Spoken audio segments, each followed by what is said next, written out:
Never heard of the Millennium Falcon? Should I have? It's a ship that made the Kessel run in less than 12 parsecs.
Hello everyone, how's it going? What's up? I'm just jamming to the music now. Cool. So we are here for our Holocron Book Club. Go ahead and get this down. Let's see. Leia, the rest of Leia. The rest of Leia. The end of Leia, as we know it. So cool. So welcome, guys. I guess we'll go ahead and we'll start the show. You ready? All right. So hey, everyone, and welcome to Kessel Run Weekly. My name is Danny. I'm Heather. And like Heather said earlier, we are starting, finishing Leia, Princess of Alderaan, for our Holocron Book Club. So sad to see it go, but I think it was overall, it was a good story. I think. Yes. I think it was a good story for what it was intended for. Mm-hmm. For who it was written for. Yeah. It's like a prelude to a life. Mm-hmm. So, I mean, I thought that it was a 16-year-old girl's story, and I thought that it was very 16-year-old girlish. 16-year-old girl story. Exactly. Well, and that's the thing is, like, I mean, I definitely got that impression as well. I didn't enjoy it as much as the other books that we've read. No. Like Thrawn, Force Awakens, New Dawn, and all those. I didn't enjoy it as much, but it was still a good story. Like you said, it was a prelude to a character's life, and so it was cool getting to see those details and everything, especially in these last chapters. There were actually a couple details that I got excited about that I was telling. I don't know if you caught them. Did you catch the YT freighter that looked like it needed repair? I think that was Han's ship. Oh, really? Because it's a Corellian YT 300. I'm not 100% sure. Correct me in the comments. Sure. Yes.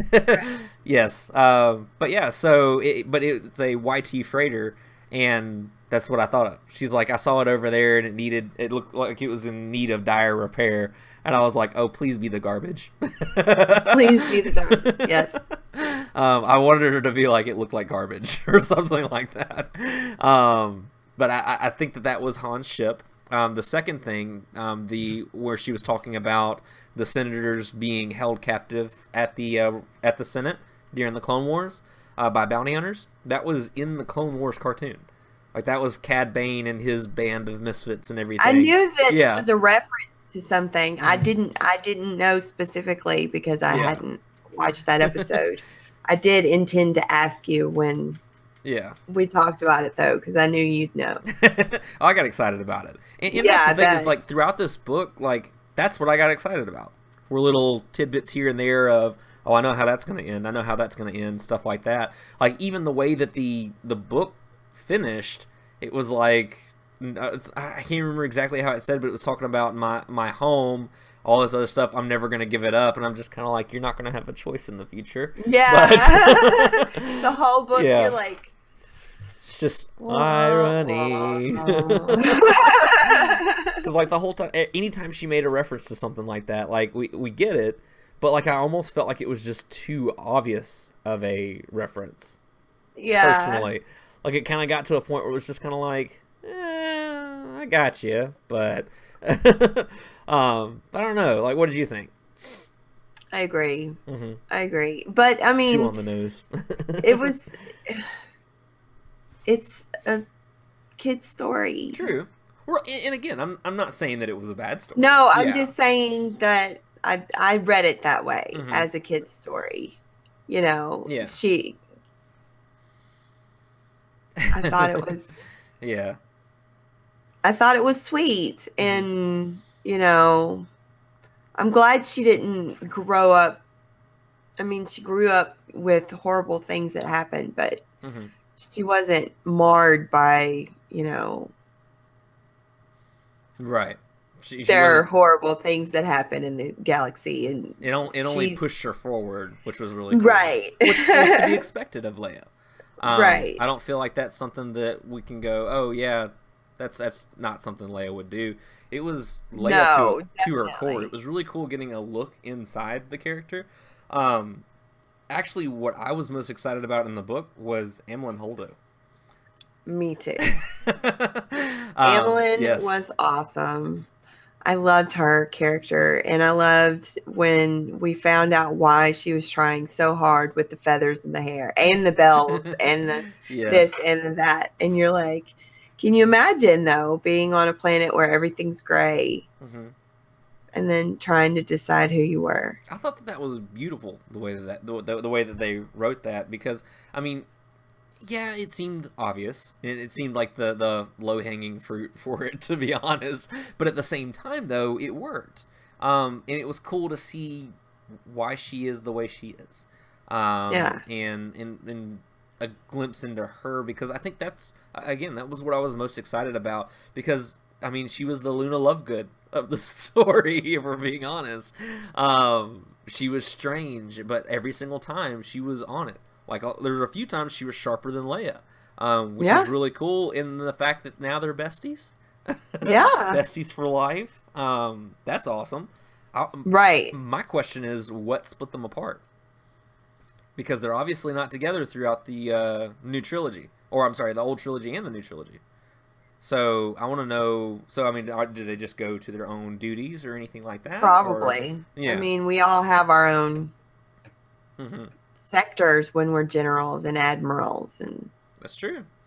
So yes, I mean, I'm definitely excited to see how Laura Dern plays her and how that plays out and everything. It's going to be really, really exciting for sure. Yeah, and you know when it's going to be exciting? Tomorrow. Yes. So quick side note out of the episode, guys. Yes. Heather's coming to Alabama, which is where I live. Yes. So we're finally going to get to meet in person for the first time. I know that sounds strange to say, but this is a podcast across many states. So it's going to be really cool to meet and bring you some cool stuff, actually. We've got quite a few things planned and lined up. So I'm very excited for it. Yay. Oh, yes, definitely. But yeah, so tomorrow, well, I mean, this has been Last Jedi week. But tomorrow officially marks our first troop together. Yes. So, because I actually had my first troop yesterday at Children's Hospital, which was absolutely amazing. It was too cool. My favorite part of the whole thing was there was this one little girl who was in a medical gown. Really, really short, really skinny. Obviously didn't ask what for. But she came in and she really wasn't sure about the characters or anything like that, all the people that were dressed up. But as soon as she saw that BB-8 was over there and saw BB-8 or heard BB-8 talk, she ran full force to him, gave him a hug, and like did not leave his side. Sat there and just kind of like petted at him and everything, and touched on him. And it was cool because my dad the night before had changed the coding to where I could manually do the head instead of it being automatic. And so I got to puppet it and interact with her and everything. Oh, and neat. it was just bringing it to life for her. And any time that BB-8 would speak, she would look over at him because she'd kind of be petting him and looking around and everything. And then all of a sudden, BB-8 would speak, and then immediately her attention was back on it, and the biggest smile, like the most beautiful smile I've ever seen. It was awesome. That is too cool. It was the best part of the whole thing. And 9E threw a tantrum multiple times because we brought BB-9E as well. Right. He decided that he was going to blow his motivator quite a few times. Blew a fuse 3 times, I believe, total the entire day. Even though this is the same body we took to Atlanta that worked all day long, no problems. For whatever reason, it's blowing a fuse now. So that's something that's being investigated and everything. And then when he went to go roll after we got done with everything, his head didn't stay where it needed to, and so he kind of took a bow. And that's all he would do is take a bow, and it was just kind of like, okay, well, he's had enough. Yeah. But yeah, it was very fun, and I'm excited for you to come troop with me. I'm excited. I'm gonna cry the whole time, but probably. Yeah. But I mean, it's just awesome. It'll be worth it. Oh, definitely. And apparently there are supposed to be even more people here at this for the movie premiere. So I'm excited to see what all we're going to see and everything, and have some fun. Yeah. For sure. Tomorrow. It's all happening tomorrow. So yeah. Because I've been staying off social media pretty big. Yeah. Since the world premiere, because we know how I am about accidentally seeing something that we don't want to see. I haven't seen anything yet. Guys, that is not a challenge. No. Because I almost actually told you maybe we shouldn't do the show live. Just in case. But I trust our fans. I trust the people who listen and our friends and everybody. So thank you guys for not spoiling them. I very, very greatly appreciate it. But yeah, so I'm very excited to finally get to see the movie. I know. It's gonna be awesome. But back to the book after our side journey there. So back to the book. So what would you say overall was your favorite moment of the book? Amilyn and Leia hopping a freighter. And then being discovered, and then having Mon Mothma come up to her and be like, not a chance. Yeah. She's like, are you kidding me? So proud. Any chance you could not tell my parents? Not a chance. Not a chance. I love that. That whole segment was just like, yeah. Good old Aunt Mon Mothma. I really enjoyed that. I liked at the very end them getting on the Chow Hudden vessel together with Amilyn. And everything, just that whole adventure between her and Amilyn. Yes, because like the whole Amilyn, her teaming up, and it was awesome. Yeah, in the part where towards the end too, where she was, I think it was when they were coming back from the, Palchris. Yeah, something Major, like I think that. is what it was. I should have written it down. We should have wrote down, because Star Wars names nobody can remember. But anyways, but I think it was Palchris Major is what it was. Yeah. But they were coming back from there, and they got caught by Imperials, saying, "Hey, your ship is showing ionization levels that you've been to a place that's under investigation." And then Amilyn, without missing a beat, she's like, "Well, if you mean this star system and da-da-da-da," she goes, "Well, what's your sign?" And I was like, flirting with the Imperial officer, making the junior officer behind him laugh and everything. Like, all of that, I loved it. It was great. I think Amilyn stole it for me, to be honest. The whole thing. But see, she's kind of, I'm glad she did, because it wasn't Kier's story. I mean, Leia has had her story, and she did very good and everything. She did very well in this story, but it was really meant to introduce us to new characters before the movie tomorrow. Yes, tomorrow.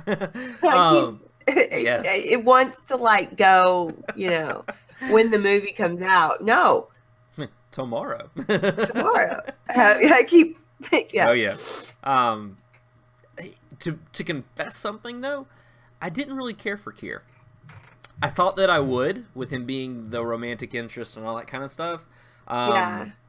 Especially his last act. I get that it was supposed to be admirable and all that kind of stuff, admirable, but I kind of saw it as cowardice, to be honest. So I didn't really care for him.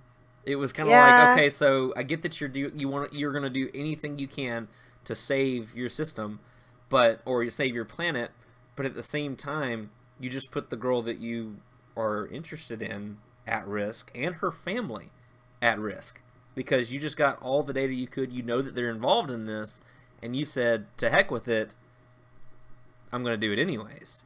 But I didn't know that this was possible in the Star Wars galaxy. But she lied to him and said, yeah, sure, I'm going to show everybody, darling. You just go ahead and go to sleep. I love you too, Kier. And then, sorry, babe. You're dead now, so it's all good. That is an acceptable thing to do when someone that you love is asking you to do something that is really not good at all. And it wouldn't have saved anyone. It would have destroyed Alderaan still. Because his idea of doing this kamikaze, I'm going to save the planet because I'm going to get all this data and incriminate and da-da-da. I mean, no. But see, I don't see it as cowardice. I see it as he was dumb. There's that, yeah. And see, I was hoping he was on the level of Leia, to be honest. I was hoping for that for his character. He's just cute. And like I said at the very beginning, you know, like, I don't necessarily think she needed a love interest, but... No, I mean, she definitely didn't need one. It was cool seeing her with a love interest, to see what that looks like. I almost feel like it's kind of like, I mean, obviously it's the precursor to Han, because I love how it even goes to the point of her saying that until this fight with the Empire is done, I will never love another. It's like, that doesn't work out. But that's why it's a 16-year-old girl's story. That's true. That's true. But yeah, so I don't know. Like, Kier was just not my favorite. I did like what he brought to the table with her. Because in all honesty, we wouldn't have gotten our cool Force scene without him. Because it was because of him that she accessed the Force and all that kind of stuff. So I mean, but we don't want to peak romantically at 16. Right. Obviously, it wasn't going to last. We know it doesn't last. So. Didn't need to be spectacular. He just needed to be. That's true. I don't know. I just kind of. I don't know. Not a fan. Not a fan. But back to Amilyn, though. No, I'm just teasing. Yeah. No. But I mean, yeah, I liked.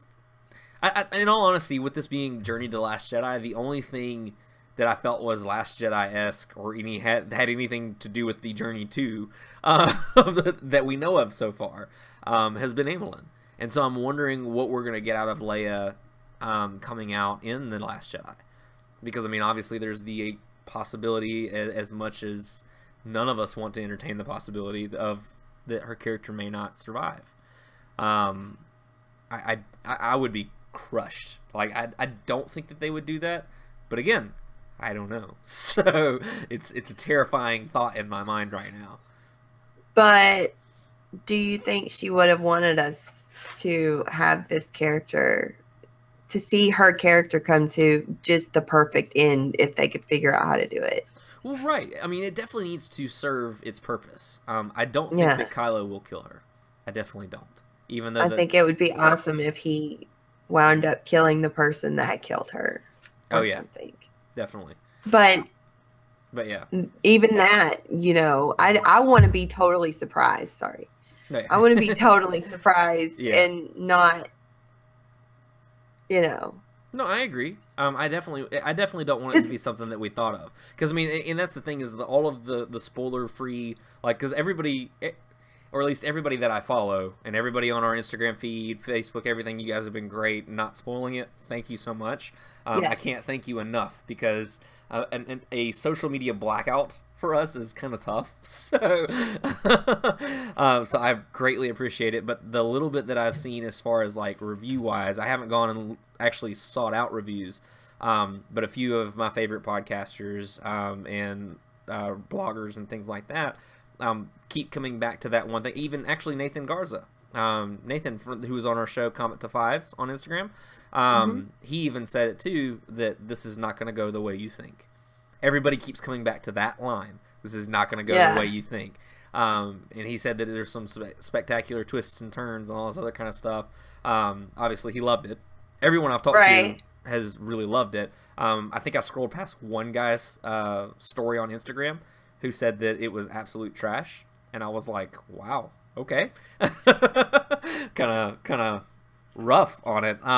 But that's one out of the 20-something that I've seen. Either way, I'm still stupid stoked about it, for sure. But yeah, so they keep coming back to that. This is not going to go the way you think. And so I'm really interested to see what's playing out there, because I like that. Because if that's the case, then that means that it's an original. It could be an original Star Wars story, like original. Because I know everybody's been like, oh, it's going to be an Empire remake and all this other kind of stuff. And from what he had told me, it's not. Not even close. Enter dogs. But yeah, we live in apartments. It happens, guys. But yeah, so I don't know. I'm really excited to see, obviously excited to see the movie. And I really want to see where this book fits in, with it being a journey to the Last Jedi. Because we had Legends of Luke Skywalker, we had Phasma, right? Yeah, Phasma was another one. And we chose this one out of all of them. I think we should have chose Phasma. I haven't heard anything good about Phasma. Have you not? Honest. No. Well, I take that back. What about Luke? I haven't heard anybody that's read it. So yeah. So I don't know. All the reviews that I've seen about Phasma are just kind of meh. And one guy I spoke to yesterday at the Troop, he said that it was good, but that he was disappointed in the way they're taking the character. So I don't know. Mixed reviews all around. So I don't know. Ahsoka. I mean, I'm down for Ahsoka. Because we have to choose another book, guys. We do have to choose another book. If anybody has any suggestions, ooh, maybe we should have them choose the book. Yeah. Yes. If anybody has any suggestions, yes. Feel free, because I've got Rogue One, I've got Ahsoka, Tarkin. Well, and we just had Catalyst, and we just had Canto Bite come out too for the Last Jedi. And I can get just about anything you need. So pick a book. So we'll leave it to you guys to pick our next Holocron Book Club book. That'll be fun. Yes. That'll be pretty cool. Yeah. We'll stick with canon. So Legends people, please. We love you. You're Sorry. welcome. But we're keeping with canon for now, just because of how many canon stories we've got coming out. Exactly. So we'll definitely have you guys choose our next book. What else did you want to talk about the final chapters of Leia? Was there anything else that stood out at you? That her and her mother climbed the I thought that was really sweet together. Yeah. I thought that was awesome. I had no idea that Brea had her heart and lungs replaced. Yeah. That's pulmonodes. Insane. Yeah. Well, I know they'd mentioned the pulmonodes earlier, and I guess I just didn't know what it meant. Well, they didn't. They didn't didn't. I thought I missed explain it. But yeah, the whole thing about you can still see it glowing in her side of her chest and everything. Like, think about the technology of that. Like, I mean, I wonder how far off we are from that now. But I mean, that's incredible to be able to have your heart and your lungs just flat out replaced. It was some tumble for sure. But yeah, no, I definitely like that. I love that she was like, no, I earned this, and you can fall on the way down too, just so you know. Yep. I like too that because Leia prompted that by like, oh well, they awarded it to you anyway. She goes, no. I did it. No. They just don't tell you that the descent is just as bad. Yeah. Yeah. So I liked it for what it is. I mean, well, definitely. Overall, I think my favorite parts of it were the moments between Leia and Brea. And that's the first time I think I've ever said them together. That sounded weird. Leia and Brea. And with Amilyn. I can't. Oh my gosh, guys, it's been a long. Yeah. Anyways, it's been a long week. It has. Brea and Leia and Amilyn Holdo. Amilyn and Holdo. Amilyn. Isn't that on Broadway? No. It'll be very soon now. Has to be Amilyn. I am Amilyn. But yes. So I mean, I think those were my favorite moments out of the entire thing. I love seeing Leia's mind in action because we get it a little bit in Rebels, where she helps out the Ghost crew and everything from time to time.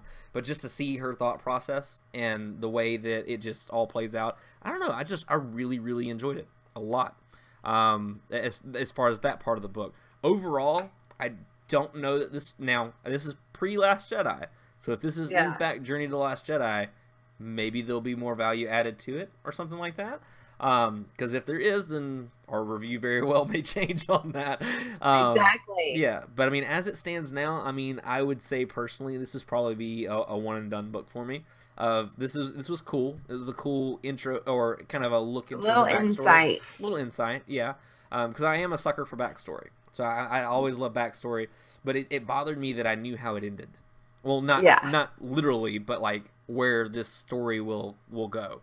So all of the obvious, I will never fail my world, and I trust her with my life, and all this other kind of stuff. I'm sitting here going, yep, you say that in Rogue One too. Yep, New Hope doesn't work out for you. Yeah. So it didn't make it like painfully sad for me. It just kind of made it obvious. I'm just like, okay, nail on the head.